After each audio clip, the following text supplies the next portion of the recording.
ஸ்லாங்கூர் மதுரை பசார் Datuk Seri Amirudin Shari நேற்று 2026 மாநில வரவு செலவு திட்டத்தின் கீழ் உளு ஸ்லாங்கூரில் ரயில்வே தொழில் மையத்தை நிறுவுவதற்கான லட்சிய திட்டங்களை அறிவித்தார்.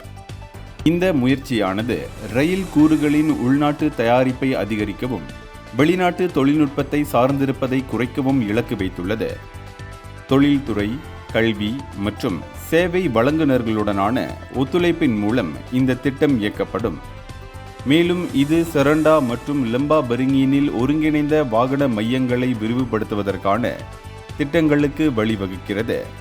இந்த நடவடிக்கை சேரி நிறுவனம் 2.2 பில்லியன் ரிங்கிட் முதலீட்டில் ஆண்டுக்கு 3 லட்சம் வாகனங்களை உள்நாட்டு மற்றும் ஏற்றுமதி சந்தைகளுக்கு உற்பத்தி செய்யும் என்று எதிர்பார்க்கப்படும் ஸ்மார்ட் ஆட்டோ இண்டஸ்ட்ரியல் பார்க் அமைப்பை தொடர்ந்து வருகிறது.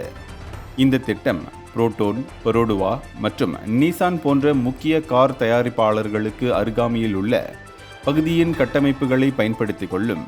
பிராந்திய விநியோக சங்கிலியை வலுப்படுத்த இன்வெஸ்ட் ஸ்லாங்கூர் வகுத்த கொள்கைகளுடன் இந்த அறிவிப்பு தொழில்துறை புத்தாக்கம் மற்றும் பொருளாதார வளர்ச்சியை நோக்கிய ஸ்லாங்கூரின் மூலோபாய நகர்வை குறிக்கிறது.